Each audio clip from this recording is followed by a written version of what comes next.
So let's just jump into this. Hi, everyone, and welcome to the Cerini Connection. I'm Ken Cerini, Managing Partner at Cerini Associates. This series is all about exploring the ideas, innovations, and people driving change in the business and nonprofit worlds. Today, I'm thrilled to be joined by Theodore Massillon, founder and CEO of Nom Media. Theodore is doing incredible work at the intersection of digital storytelling and AI, helping companies connect with audiences in smarter, more authentic ways. Theodore, first of all, I want to just thank you for being part of today and joining in here. So thank you very much. Thank you for having me. So I hear you've been doing some really interesting work with digital storytelling. Maybe we can start off by talking a little bit about why it's such a powerful tool for companies today. I would say that digital storytelling is a powerful tool because gone are the days of just typical advertising. I remember, growing up on TVs to see like the little jingles, thinking like Nestle Crunch, kind of like I faux can ads sing that half those jingles, by the way, still. like Oscar Mayer, that kind of stuff where people just showed like how good these products were, right? But as we're now in 2025, I think there's like a big mistrust within the corporate world of having fake advertising, and the only way to like break through to that market that you want to get to is through that storytelling, through that emotion. Just like if you're watching a TV show or a movie, seeing authentic stories from authentic people in whatever you're doing. Yeah, I think that's also part of the reason why when you watch any reality TV, you have that whole background story of people so that you have that connection. And I think that's where, Correct. that digital storytelling comes into play with that connection. Correct, correct. Like absolutely. I mean, why do you think reality TV is so popular? So again, you think about it with, you have Reels, you have TikToks, you have, Mhm. short form videos everywhere. What really makes for an engaging and memorable experience, story, whatever.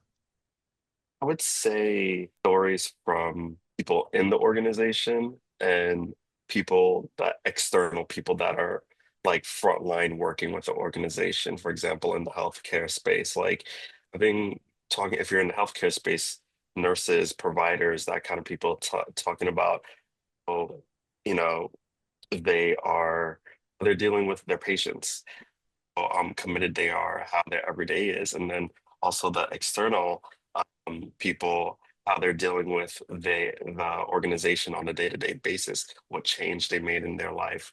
I think seeing that growth.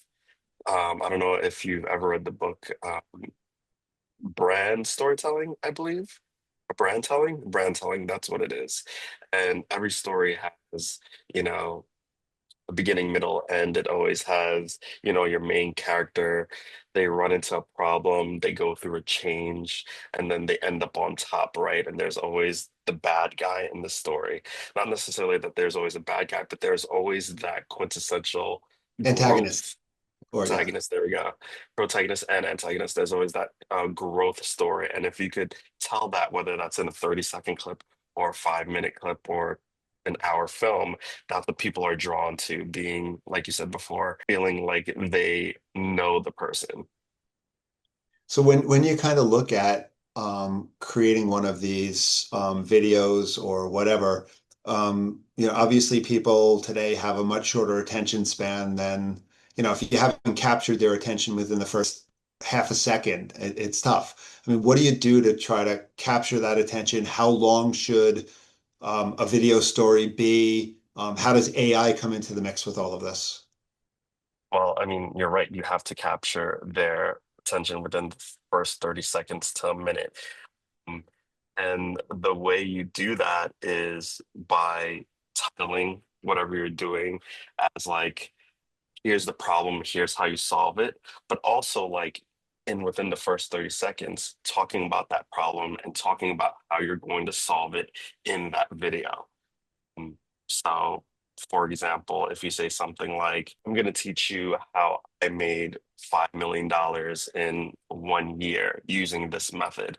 And then you start off the video and you're just like, using this method, I made $5 million in 1 year by doing this, this, and that. three bullet points. In this video, I'm going to go over each bullet point. So right there in the first 30 seconds, people know, okay, I'm in the right video. They're going to teach me how to go make $5 million in a year with these methods. And now I'm going to sit here and listen to what all these methods are. That's more of like an instructional video. But by the way, do you But have that for me so I can learn how to make $5 million in a year? I think everybody maybe, wants that. well, maybe I'll make the video and then I have everybody watched, and then through the proceeds, I'll have made $5 million in a year. So, But again, yeah, go ahead. through the storytelling, it's a little bit more different than that. Obviously, that's an instructional, educational type video. Through storytelling, you want to make sure you pull at those harsh strings within the first 20 to 30 seconds, whether that's the music, whether that is the imagery, whether that is someone talking about right off the bat what difference was made in their life through whatever organization. It is true. You have to catch someone's attention within that first 30 seconds to a minute.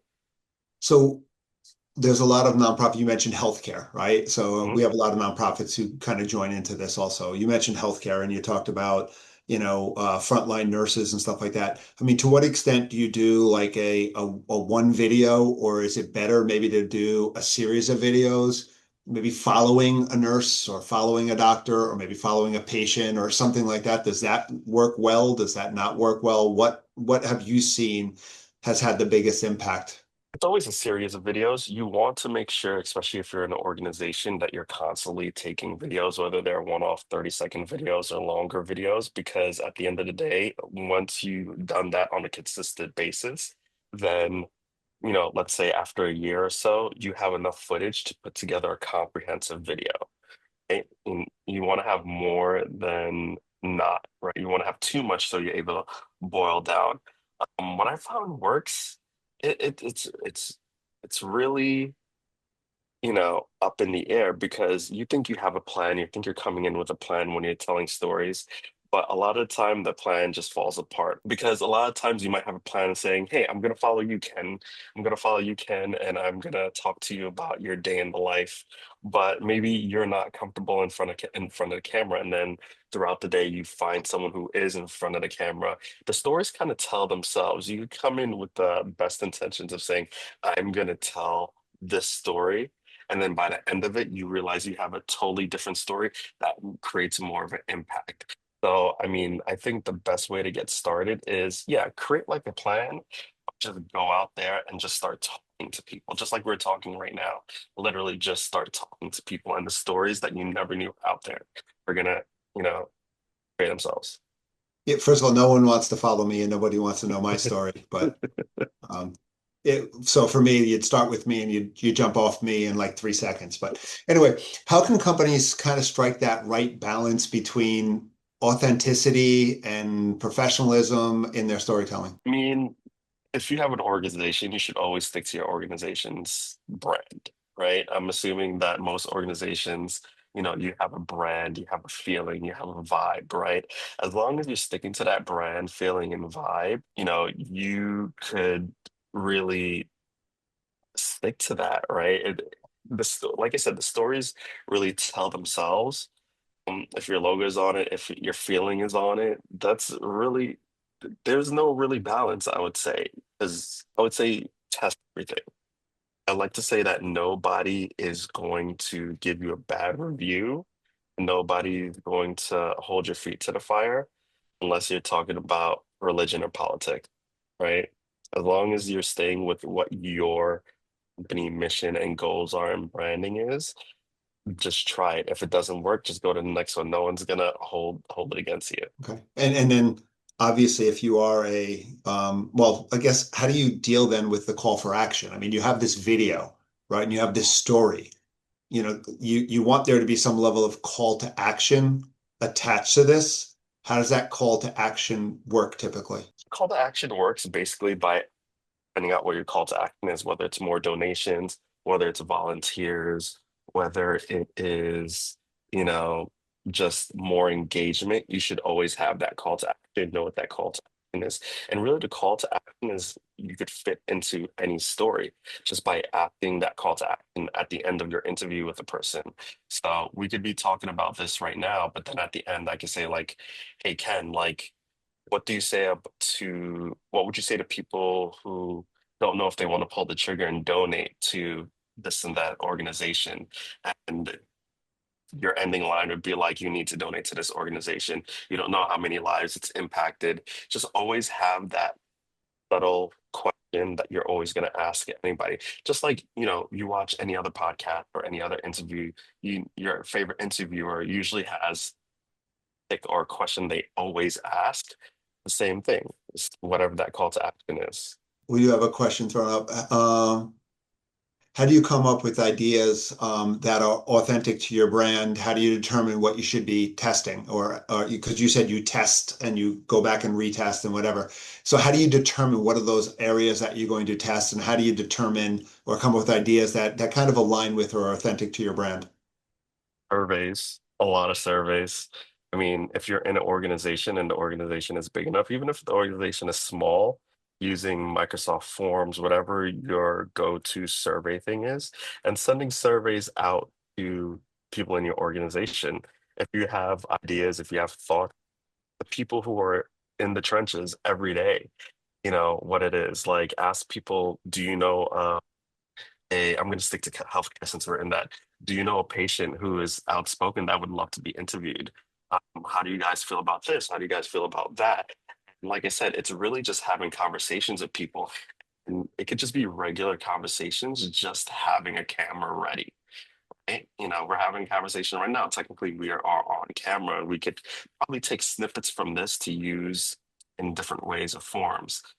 Um, it's hard to, as I said before, really you could come with a plan, but you won't really figure it out until you start talking to people. So it's really just start talking to anybody and everybody in your organization and asking them questions. So, I mean, part of it is also, as you said, it's like, going back, and if someone already has a propensity for talking and they're charismatic at everything else, it's going back and then maybe just reaching out to your staff and saying, hey, if you see a good story, if you hear of Mhm. something that we can kind of use in a development perspective or in a sales perspective or testimonial perspective or any of those things that we can use to bolster our company, bolster our nonprofit, right? That's what you want to kind of reach out to and do. Yeah, you want to reach out to and do. And as I said, always have that when you want to ask, always have that idea of where you want to go. As I said, most times when you talk to people, I know everybody here to someone regarding, I don't know, something, right? But somehow the conversation veers something that is either more interesting or you didn't know. And then you just get really into it, right? And you're just like, you thought it was going one way, but it's going another way. And then you realize, wow, this is really where the story is, right?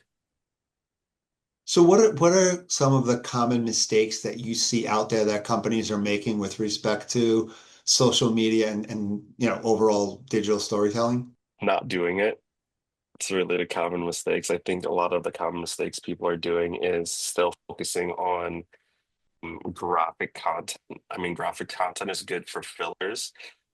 You know, everybody is going towards video content, thinking that you need a full story to create video content or to tell storytelling. I could literally ask you one question in your 15-second video you could use. It doesn't have to be in detail. I could just say things like, Ken, how has Cerini really, really helped the nonprofits in the past year?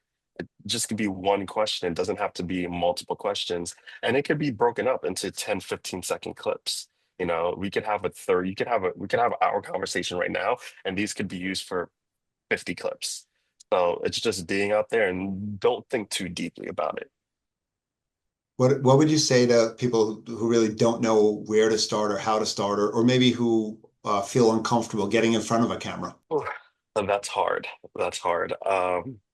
Because, you know, as a person who wants to respect people's boundaries, there's some people who just don't want to get in the camera, and you don't want to force them to get in front of the camera because if you force them to get in front of the camera and they don't feel comfortable, you could see that, right? You could see that on the back end if someone is stiff. But at the same time, like getting in front of the camera and talking to the camera more gets you more comfortable. It's repetition. And then maybe one day you can get in front of the camera, you know. maybe it's just your voice, right? I've had clients who don't want to be in front of the camera, but don't mind talking, right? So mm, now it's taking B-roll of things that are going on in your organization and just having a voiceover. You asked about AI. AI now could take your voice, Ken, and create a whole, you know, talking piece with your voice, and you don't have to say anything, using projects like that where it's just like you could talk about whatever it is in your voice using AI, but maybe you don't have to get in front of the camera. Narration. There are plenty of different ways to create video content. Obviously, being in person and being there is the most authentic, but there are ways. Or maybe it's somebody else in front of in your organization. Maybe it's another marketing agency. There are plenty of ways to create these things. It's just starting off slow and getting there. Do you maybe can tell a couple success stories that you've worked with where, you've created something that's done much better than anybody expected it to be when you first kind of looked at the project or looked at the idea? I mean, one of my favorite projects probably this year was we created I think if you go back on my LinkedIn, you could see it. We created a pitch video for a nonprofit called Minority Millennials. I believe they help get Gen Z and millennials more civically engaged. Their tagline is they try to bridge the gap between policy and culture. And so every year they have a conference at Nassau Coliseum. And so we've been helping them film this conference for the past 3 years. So we've had like really snippets of it and stuff. And so going into this year, they're just like, we need bigger donors to be able to put on this conference. So we took videos from the past couple of years and really meshed it together with using a narrator to talk about where they were, where they're going, and how donors can get involved, right? The person who is the lead over there didn't really feel comfortable with their voice, didn't really feel comfortable. They kept like saying, "Oh, I don't like how it sounded. I don't like how it sounded there." So we used AI to narrate it, and you wouldn't be able to tell. You wouldn't be able to tell at all. And then being able to do that and really take 3 years of footage and mesh it together to something that was powerful and engaging, which got them, you know, thousands of dollars in donations, is something that, we were very, very proud of. Yeah, I mean, one of the things that you kind of mentioned there, and I'm a big proponent of, is that whole aspect of connectivity. So Mhm. it's like connecting the video to the audience, connecting the video or the project to the mission, connecting, it's all of that connectivity and making sure that um, from an organizational perspective, I think it's good to have multiple videos that kind of touch on different aspects of what the organization does so that Mhm. you actually have something that you can pull out for different occasions. Yeah, exactly. And, as I said before, you're not going to know what works until you try it. And no idea is stupid. It's if something doesn't hit, it might not hit. It might hit 3 months later. The good thing about the internet is things live in perpetuity. One thing I also say about video and storytelling is I get a lot, I would say 99.9% of my clients post their videos once and then never post it again. That is one of my biggest pet peeves because I like to say, how many times have you watched TV in the past and saw the same McDonald's commercial over and over again? Do you think McDonald's spends multi-million dollars on their commercials only to play it once? There should be no difference as a nonprofit or small business where you pay money to a video production marketing agency like us to make a video for you and think, oh, I can only post this once. Post it weekly, post it bi-weekly, throwback Thursdays, flashback Fridays. Keep posting it, throw it in as ads. Like you shouldn't be using your videos once. Keep posting it because the thing about marketing and the thing about storytelling, it's consistency. It's making sure people are seeing this message over and over and over again. And the best way for people to see a message right now is video content and emails. So keep doing it. Keep posting your videos. Don't post it just once.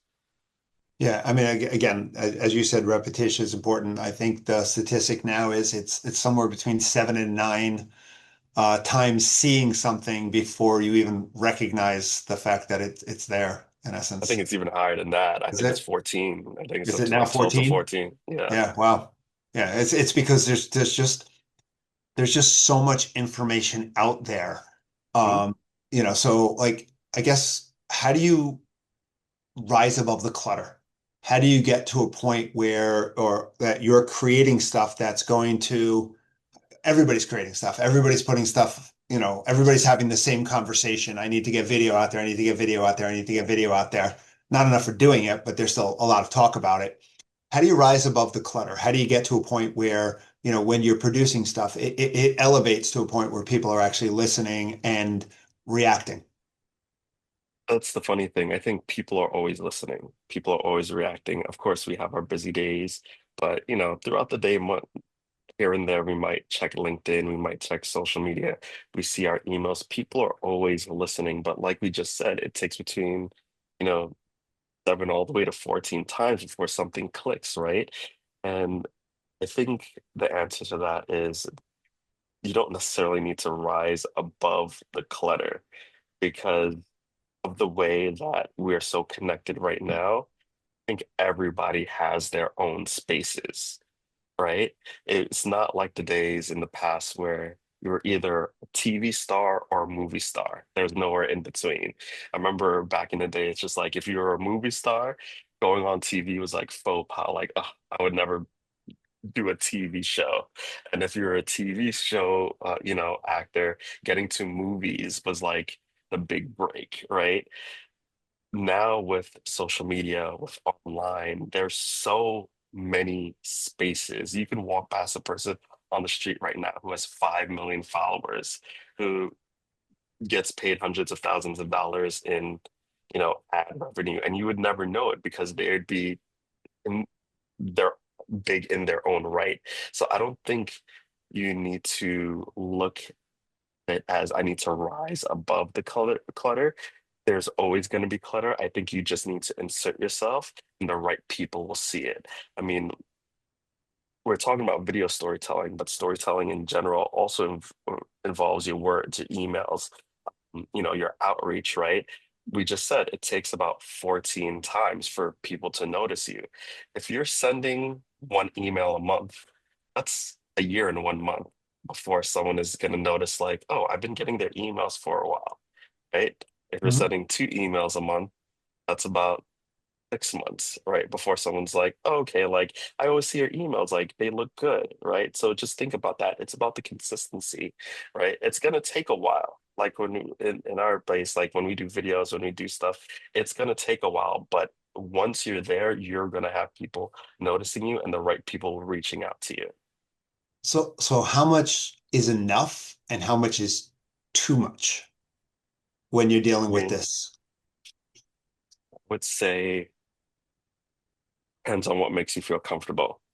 If you're only comfortable making one video a month, one video a week, one video bi-weekly, then that's okay.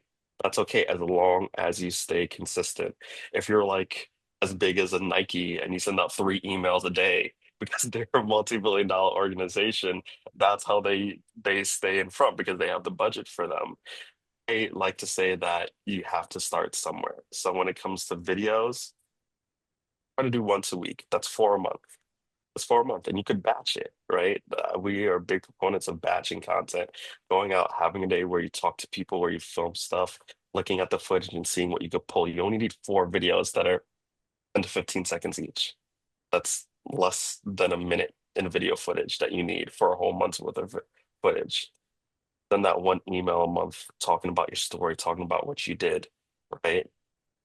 That's, depending on how you want to design it, that's, a day's worth of your time for just following up on what's happening, what happened in the past, what you have going on in the future. Um, I think that you have to do what makes you feel comfortable, just being consistent at it. So in terms of kind of like laying out a strategy, right? So if I'm Mhm. trying to lay out a strategy of what my video storytelling, and we'll get to AI in a minute, but if we're trying to lay out a strategy of what my video storytelling is going to look like, forget about like how many new videos I have or what I'm recording. When I'm pushing it out, am I trying to push it out on how many different platforms? Am I trying to push it out how many times a week? Is it consistent, the same thing over and over again? Or am I trying to, as you said, come up with a batch of them and then put out different ones over the course of a month with maybe a summary? I mean, what do you see as a kind of an optimal layout, or is there such thing as an Definitely. optimal layout? Yeah, I mean, everything needs to be backed by strategy. Everything needs to be backed by strategy. So one thing we do is, we have a lot of people come to us and say, "Hey, Theo, can you create the video for us?" My first question is, why? Why are you creating this video? What is it for? What do you hope to get out of it? Because we don't want to just create a video just to create a video, just to get out there. Everything needs to be backed by strategy. Just like, you strategize, where your budget is going, just like you strategize, who you're going to reach out to. That's video is part of marketing strategy. So you want to strategize who's your ideal customer, where are they located, and how to best get out to them. And then you just want to pick your typical places where you're going to be sending this stuff. LinkedIn, Instagram, through emails, and then you want to be posting that regularly on those platforms. So yeah, you do want to create at least a small strategy and then be consistent with that strategy. And of course, you're going to tweak it as time goes if you see things working, not working, but I wouldn't say don't tweak it for 2 to 3 months. I mean, just in general with marketing and video production, things take 8 to 12 months for it to start working, especially when you're not posting at a large volume. So just be consistent. For example, my podcast, I've had many people, I don't really get much posts or likes on LinkedIn when I post my podcast. I usually post it every Monday, depending on if it's a holiday or not. But, when you go to these networking events, when out there, you'll have people say, "Yeah, I see your stuff every Monday." And in my head, I'm like, "So why aren't you liking it?" But people are seeing that, right? People are saying like, "Oh, I saw this conversation you had and I found it so interesting," right? People are going to be interested in what they're interested in. So that doesn't mean they have to be interested in your entire video library, but something they might pick up on something if you're consistent about it. Yeah, and part of it also is again, if you're dealing with either a business or a nonprofit, some of them already have the channels where the customers or their donors are already kind of looking at them, and so it's really Mhm. just a way of motivating maybe people who already know about you also. Exactly, exactly. I mean, a lot of nonprofits, they have amazing email lists. I will say over and over again, an email list is a businesses, especially a nonprofit's greatest resource. They're yours, they're your contacts, they're people who are subscribed to you. So using that to tell your story, using them to click through and see a video you posted on YouTube or your website, you know, that right there is the big, it's easy. Like I said, I didn't say this, but I always say when it comes to social media marketing or posting stuff on social media, you're trying to sell people who don't know you. Majority of the people on social media, you don't know you. It's always easier to sell to people who are already invested in you. Like I said, it's always easier to upsell someone than to get a new customer. That is why your email and your following list are your greatest assets. So let's again, we're supposed to be talking about storytelling and AI, and we spent a bunch of time talking about storytelling. We touched on AI a little bit. You said you've Mhm, you've used AI in kind of voiceover and stuff. What mhm. other places, have you seen or used AI to build efficiencies within the process or to kind of impact the gains of what come out of the videos you're doing so far? I would say AI, when it comes to storytelling, is not quite there yet, only because you could tell it's AI, right? Using AI B-roll, Oh, by the way, I'm not real. I'm AI. So, that you're a really good AI then.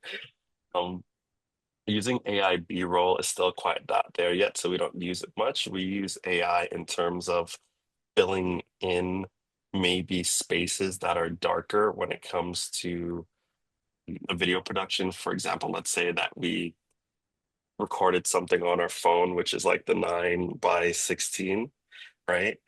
It's vertical, but let's say, we wish we filmed it landscape, right? AI is good with like filling in, making something that's a vertical landscape, I would say. But in terms of like full B-roll, it's almost not there yet. People could tell, so that takes away from the authenticity. What AI has been really, really good for is voice. I'm sure there are podcasts out there, voice only podcasts that you think are real. They're not. They're not. There's the voice AI is taking many leaps and bounds. So that's one thing that if you're just trying to do audio, I would focus on for now. Okay, so from a AI perspective, especially if you've got leaders who are a little hesitant about AI, what's a good first step for them? Is it just the voice aspect of it? Is it, I mean, what else can they be using AI for within this marketplace? It's funny, I just listened to my latest solo podcast episode. I just dropped it on Tuesday. I talk about this primarily how to use AI efficiently, not really in the storytelling aspect, but in the marketing aspect. And in that, I'll say quickly, I say most people use AI, ChatGPT, Claude to say like, "Hey, I'm a marketer. Let me create a email blast or something like that." I see the question right here. It's more taking a winning strategy and building that out in AI so AI could copy that strategy. I think people use AI as a crux in order to create stuff when the strategy really comes from you because you know what works and know what doesn't work. And then having AI be able to replicate that fact. Yeah. Yeah, I mean, when you talk about also, developing the scripts and stuff, that's another Mhm. place where we've seen, AI be useful in terms of, if you are doing voiceover and stuff, some of that scripting can be used Yeah. in AI. Absolutely. When someone comes on my podcast, I always send out a form. Well, a week before you come on my podcast, I always send out a form and on the form and ask you who you are, what you do, and what you really want to talk about on the podcast. Because me interviewing you, it's like you, right? And so then I take that form that you fill out and I have a project in AI where I throw that form in AI and I say, come up with a few bullet points based on what Ken wants to talk about. And of course, those bullet points come out and I have those questions ready to ask. But depending on where the conversation goes, at least I have that to fall. And that gives me like, saves a bunch of time for me like going through that form and saying, oh, what am I going to ask? And about when he comes on the podcast next week. Right. And again, I think that's important. Um, where do you see I mean, you said AI is kind of still in its infant stages with respect to this. Where do you see some of the opportunities where you think AI will become a bigger component of this, or places where you'd like to see AI as a bigger factor in what you're doing? I think I would like AI, or I see AI getting big in a lot of processes and workflows, right? And that's actually what we're doing right now. I mean, we actually do that for a lot of people already, and it's getting bigger and bigger when it comes to workflows and, sending out a contract and then that automatically triggering, something else and that automatically triggering, a message. I mean, right now, everybody who leaves Google review on our Google business page gets a response within an hour. That's AI because we had set it to have a certain tone, have a certain thankfulness, and reply based on, you know, the review we have. So like I see AI taking out a lot of small tasks. Will it get bigger? Yeah, but that involves a lot of build out, right? Which a lot of us don't have the budget for because we aren't big companies. Where I'd like it to go I, I have I no think I was going to idea. say, I think one of the things, let's talk about nonprofit. We can kind of talk about for profit in a second. One of the Mm, things that nonprofits can do is a lot of nonprofits have CRM systems, mm, where they have all of their, and for profits do also. They have these, customer relationship packages. And in there, if you're tracking a lot of different information, you can actually probably use AI to go in there and say, hey, what are the key things that our customers or our donors are looking for, right? So, and then based on why people have donated in the past or why people have purchased in the past or products and stuff, you can kind of use AI then to identify maybe where you should be making more videos because those are some of the areas that mm. have the highest level of interest within the company. Yeah, exactly, exactly. I see one of the questions are, talked about testing and understanding how they are successful. How can you use AI to better understand your marketing metrics or donor metrics? I mean, I used that just last week. I mean, we are applying for a grant, and the grant needs statistics and metrics and everything. And sometimes, like not sometimes, all the time, AI could pull that out faster than I could look for it. Being able to put metrics. A lot of CRM systems already have it in there. I know like HubSpot already has AI incorporated so Mhm. that when you go to a contact, like they have a summary. You know how like Google right now, most things have a summary at the top when you search for something. That's an AI summary. I know HubSpot already has summaries where it's just like, Ken, has donated, if you have everything in your CRM, Ken has donated $50,000 this year. And you've talked to him about like 20 times in the past. So, like that's a heavy donor, like you should keep them engaged. Um, Making sure that maybe you build out a project in AI that's specifically for grant writing, donor metrics, kind of thing. I mean, a lot of our programs already have metrics involved, marketing and donor metrics involved. It's just making sure you could sparse that out in a way that is beneficial to you, and that's what you use AI for. Yeah, I think again, a lot of this stuff is really understanding how to target your marketplace. And Hmm. if you have information about interests of your donors, you can target your marketplace so much better. Also, Yeah, exactly. if you happen to have deeper pockets, one of the things you can do, and I've been kind of toying with how to get AI to do this, but if you've got deeper pockets, you can like you ever talk about something and then you go online and all of a sudden that thing pops up and it follows you for the next month in Yeah. terms of, yeah.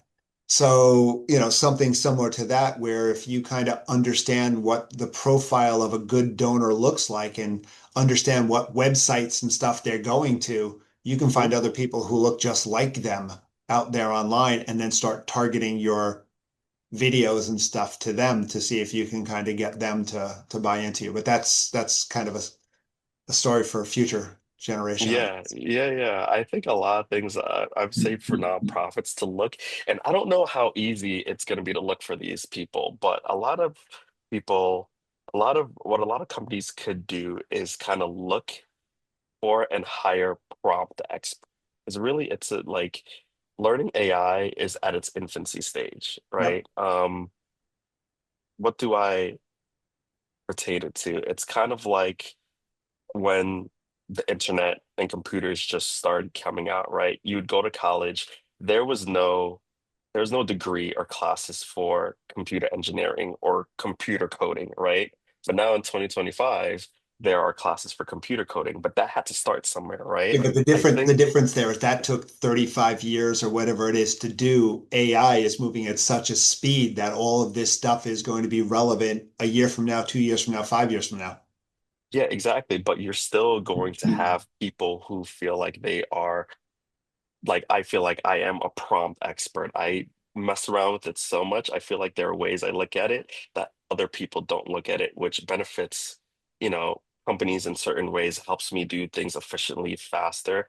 I think if companies could find and look for prompt experts, which are really just AI researchers, people who are able to play and mess around with it, have someone like that on their team or have someone like that to reach out to, that would be beneficial. So now, Is that something that you could probably type into LinkedIn and find right now? I don't think so, but I think they're out there. It just hasn't had got like a name yet. Right. So, I mean, the whole title of today's presentation is storytelling and AI, Mhm. and it's kind of linking the two of them.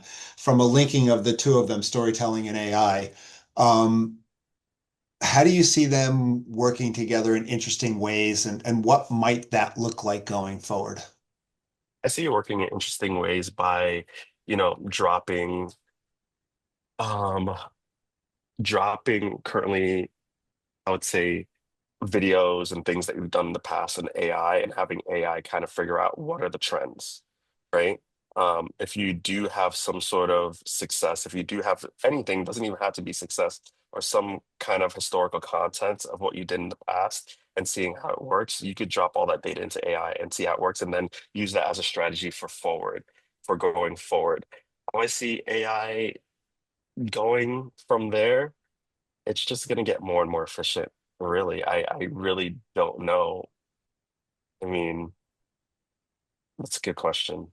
I, like you said, it's just moving so fast. There's so many things that could happen. Yeah, it's just cool to see what people are doing with it, and it's just a matter of staying on top of it and understanding and following the trends. Exactly, exactly. I think it'll help you. I think it really, in terms of storytelling, it's going to really help you flesh out your story, but it's still up to the human aspect to portray that story. Right. So we're basically we're running out of time. So I'm going to throw one final question out at you. Mhm. If you had to make one big prediction about where marketing is going and the future of marketing, what would it be? I think marketing is going to stay digital and it's going to go towards a lot of AI efforts and whatever that looks like, but it's still going to stay very human.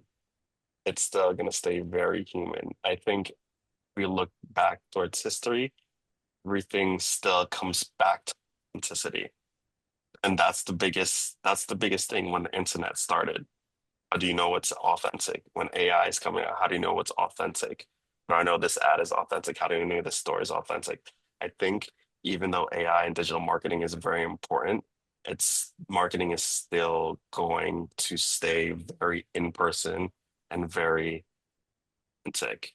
And finding out how to carve that in this very digital AI world is what's going to be the key to everybody's success. Awesome.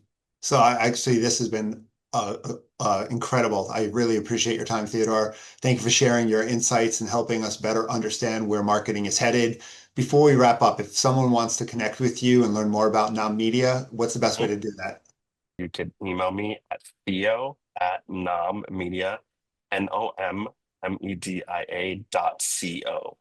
Or look for me on LinkedIn, Theodore Massillon. I'm always posting there and send me a DM.